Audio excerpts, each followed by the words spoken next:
اعوذ باللہ من الشیطان الرجیم بسم اللہ الرحمن الرحیم یا ایھا الذین آمنوا کونوا انصار اللہ. اگر تم اللہ کے دین کا جھنڈا اٹھانے کے لیے اپنی جانیں لگا رہے ہو تو کس کے مددگار ہو؟ اللہ کا دین ہے، جھنڈا اس کا ہے.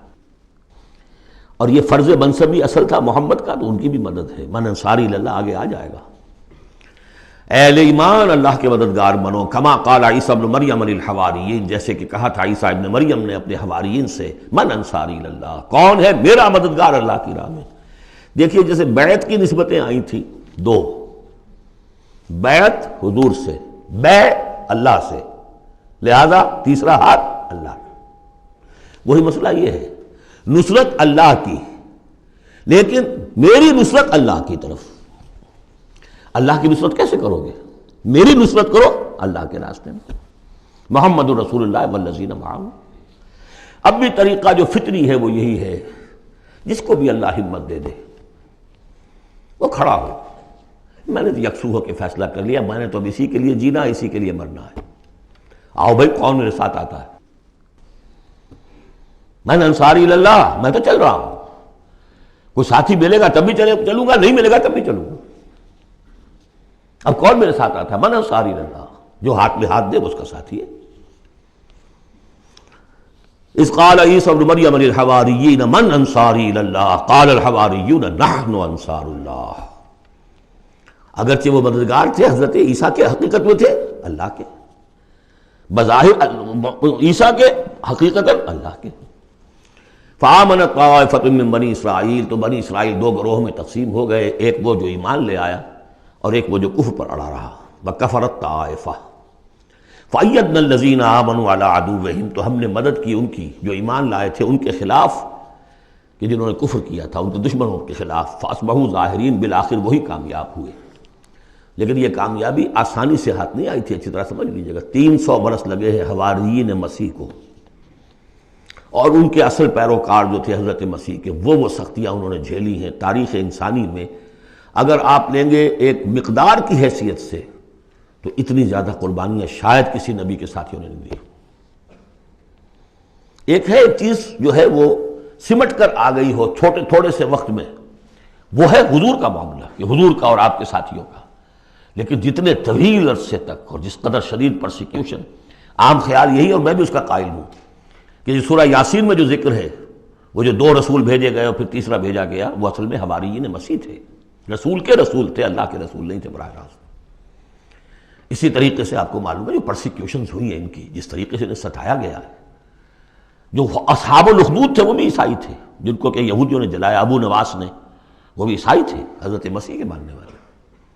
اسی طریقے سے یہ 7 سلیپرز کون تھے جو جان بچا کر گئے تھے؟ اصحاب کہف عیسائی تھے. رومی شہنشاہیت تھی، بت پرستوں کی شہنشاہیت تھی، اس میں جو کچھ پرسیکیوشن ہوئی ہے وہ تو 300 عیسوی میں پھر رومن امپائر نے عیسائیت قبول کی ہے. اس کے بعد سے پھر ظاہر بات ہے، چاہے عیسیٰ کو وہ صحیح طور پر مانتے ہیں، غلط طور پہ مانتے ہیں، عیسیٰ کے ماننے والے ہیں. وہ کہتے ہیں وہ حرام زادہ ہے، وہ کہتے ہیں کہ نہیں وہ اللہ کا بیٹا ہے. بس اتنا ہی فرق ہو گیا، وہ ایک انتہا کو نکل گئے، وہ دوسری انتہا کو نکل گئے. باسٹرڈ کہتے ہیں کھلم کھلا، سن آف مین.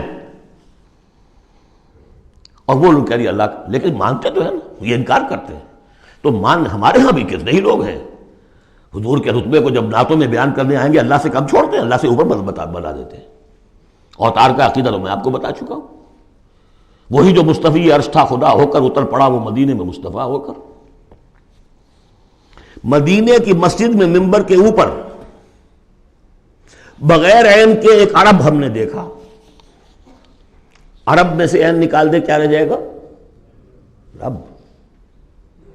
کون ہے کہنے والا؟ یہ مسلمان، محمد کا امتی ہے. تو یہ جو انتہائیں ہوتی ہیں، غلو ہوتا ہے.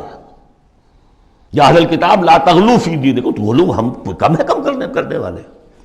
کون سا جرم ہے جو پچھلوں نے کیا ہم نے نہیں کیا،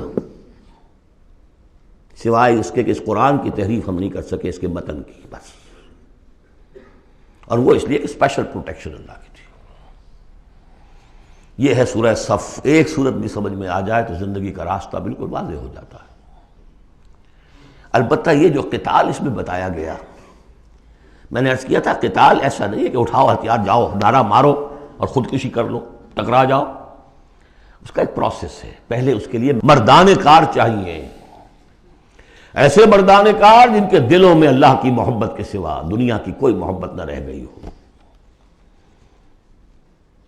جو ہم سورہ شورى میں پڑھ چکے ہیں.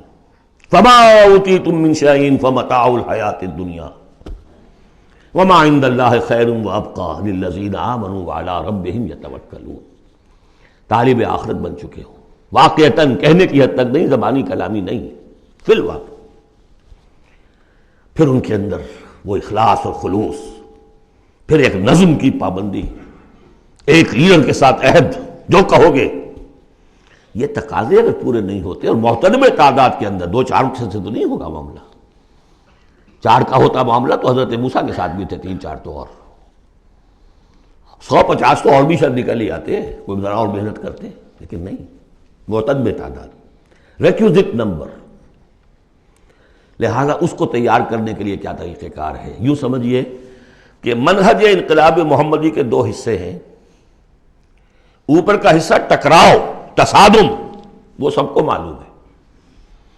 غزوہ بدر، غزوہ احد، غزوہ احزاب، فلاں فلاں اور کس کو نہیں معلوم.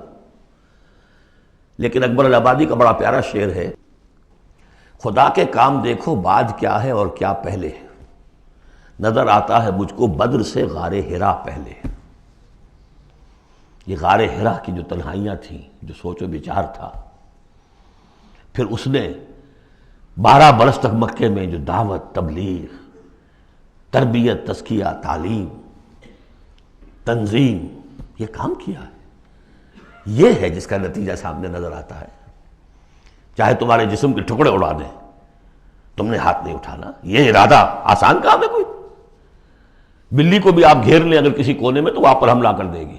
ڈیسپریٹ آدمی 2-3 کو مار کر مرے گا، ایسے نہیں مر سکتا آدمی. آدمی بڑی شے ہے، لیکن اجازت نہیں ہے. یہ تیاری جو کرائی ہے محمد رسول اللہ نے، تو ایک ہے تصادم کا مرحلہ، اور ایک ہے تصادم کے لیے آدمی تیار کرنا. آدمی فراہم کیسے کرے، تیار کیسے کرے. اس کو میں نے قرار دیا ہے منہج انقلاب نبوی کی اساسی منہاج. ایک ہے تکمیلی منہاج، تصادم، ٹکراؤ، جنگ. اساسی منہاج ہے how to procure proper people, procurement of people and then their training. یہ ہے مسئلہ، اور اس کا مرکز و محور قرآن ہے. اگلی سورۃ سورہ جمعہ اسی سے بحث کر رہی ہے. یوں سمجھ لیجئے کہ بعثت محمدی کا مقصد، اس کے لیے تصادم کے مراحل یہ سورہ صف میں، لیکن اس کے لیے مردان کار کی تیاری کا عمل سورہ جمعہ میں. صدق اللہ العظیم.